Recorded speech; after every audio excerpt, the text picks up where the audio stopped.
it was, I got to say, I was stunned to watch the Republicans insist on voting to cut funding the day, like literally when they're still pulling people out. I mean, they're still finding dead people in the wreckage. It's amazing. There are times where I honestly question if they're human. Yeah, I mean, it's really a jarring thing for me. A friend of mine actually lost a friend on that train because a friend of mine is the head of mobile products at the AP, and an AP reporter, which you may have read about, was on that train and was killed. So that's really sad. It reminds me in a way, you know, obviously a much, much, much smaller version of 9/11, where I felt like, first of all, I knew some people who lost people and knew some people myself. And then on top of that, you think to yourself, if it's someplace where you often were, I mean, until I ended up meeting my wife and moving out to the Midwest, my entire life was basically growing up in New York, going to college in Philly, and living in Washington, D.C. for 8 years. I must have taken that train line 250 times, you know, probably more. So it's disturbing in a whole lot of ways, and it just, you know, you have to. What the Republicans, of course, never react to these things. They act like nothing happened, and we're just supposed to move on. So just keep cutting funding for Amtrak, even though already Amtrak funding has been cut to the bone. Already there are safety measures. The automatic brakes that will set in if it's going too quickly, a positive train, something or other, I can't remember the third name. But it's, you know, that could have been in place but aren't completely in place yet. I mean, you know, I feel like you have to go through the same old discussions here. I mean, this is just another reminder. Essentially, we have a group of people that act and think and sort of emote like infants. They are children, essentially, who can't accept anything about a modern society, from the fact that, you know, we all rely on each other to a certain degree when you live in a society, to the fact that some people are gay, to the fact that some people disagree with you on things. They can't stand any of that. And in a modern industrial society, that gets people killed. And the problem is they have essentially taken over the primary process of one of our two major parties. And so this used to be something, I mean, infrastructure is something the Chamber of Commerce supports spending on. It's not like this is a neat partisan issue of Democrats versus Republicans. This is really more Tea Party versus everybody, because Chamber of Commerce type Republicans, if they weren't scared they were going to get destroyed in a primary, would support this.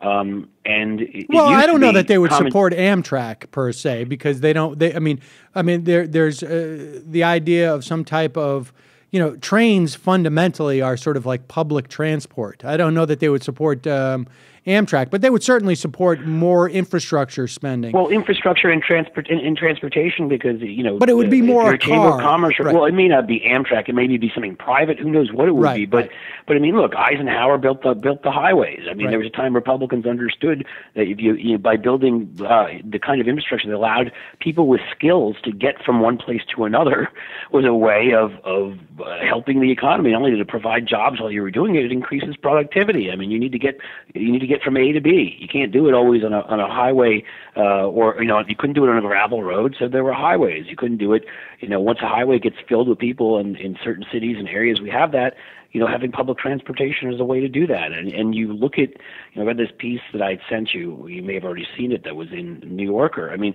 we used to spend 5% of our GDP on that. So it did get bipartisan support way back when. Right, and now we're at about like 2.5%. We're about 2.5%. You know, most of Europe spends 5%.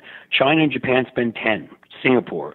There's a reason why China is building tunnels through mountains, and they're the ones who are getting this enormous productive economy. And we've got infrastructure. Our trains are still crossing certain bridges that are 125 years old. It's ridiculous. You know, and the thing is that what gets me mad is that the way this should be framed, and it never is by people, Democrats and frankly any common sense Republicans, you know, is that clearly that they always want to say this crap. If you don't want to go to a war, you hate this country. No, they hate this country because it's embarrassing. It is, you know, not only are you getting people killed, it's embarrassing when our infrastructure by the World Economic Forum is ranked 25th in the world behind Oman. It's embarrassing when our bridges are falling. It's embarrassing when we're behind Europe, we're behind Asia. Clearly, you tell me if you love this country, if you want this country to be a wreck and falling apart, because I can't believe you really do. Well, and it's also, you know, it's not just that we're, you know, 25th in terms of maintaining this infrastructure. we're trending in the wrong way. It's not like, we're scurrying to catch up. They're cutting Amtrak's budget. I mean, they're literally cutting it. Not cutting the rate of growth, even though since 2000 we've seen a huge uptick in the amount of people who are using it. They're cutting the actual budget, and let's be clear on this because there was a big there was a fight in Congress about this, and certainly Boehner has had to address this as well. The idea that this accident could have been prevented with more funding, it seems to be the case. Because you mentioned the positive train. Well, you mentioned the positive train control system. Apparently, according to the Times yesterday, that train that derailed in Philadelphia was equipped with the positive train control system. This is basically where the train communicates with certain portions of the track, and the certain portions of the track emit some type of a radio signal that basically say speed should not be greater than X at this juncture. And in this case, it was because it's a near 90-degree angle. I don't know. Maybe it's closer to 45. And it would automatically slow the train down. And it would automatically slow down the train. So it was equipped with this, but because of the lack of funding, it created further delays in Amtrak's ability to actually buy the frequency that was needed to rent that portion of the track. In other words, it's on some parts of it, but it's not on other parts. Exactly. They won't spend the money. According to a briefing for congressional staff members that was held yesterday morning, the transponders were on the tracks, but they weren't operational because of the ongoing spectrum issue. In other words, they hadn't been able to afford or purchase the wireless spectrum that was needed. And earlier than now, it's actually supposed to go into effect in the next couple of months. So this is actually a specific case where more funding would have. And this is a quote directly from one of the members the NTSB, from the NTSB. This guy Robert Sumholt. He said, "Positive train control would have prevented the accident." Period. Yep.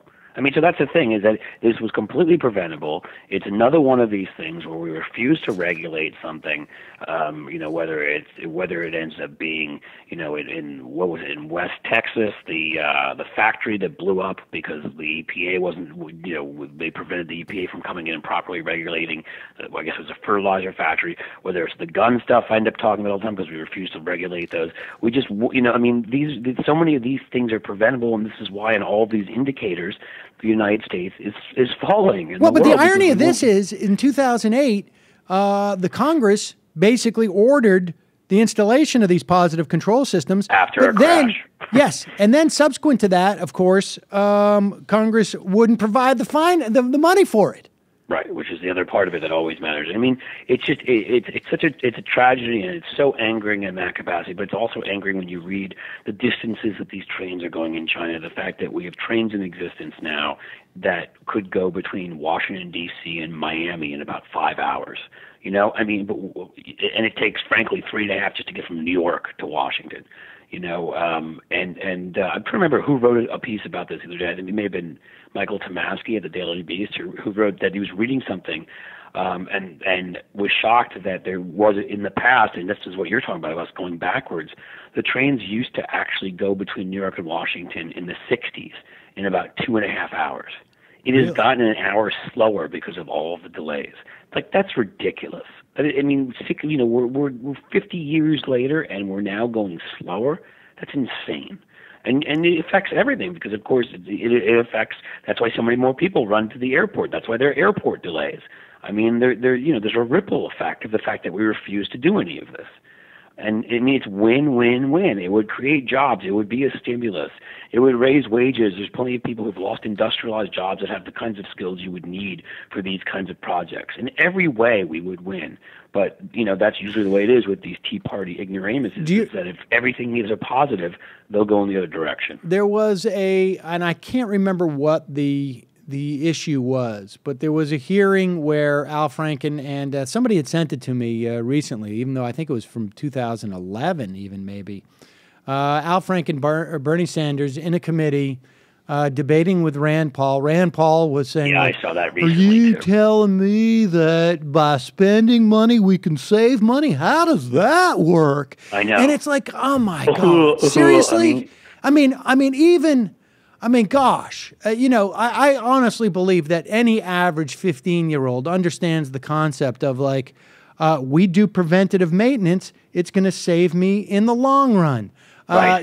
The reason why you take your car in to get your oil changed. I'm going to spend $40 on changing my oil, and that's going to save me money. How does that Only work? in Washington can you say that'll happen. Honestly, I mean, this is the thing that's sort of just amazing.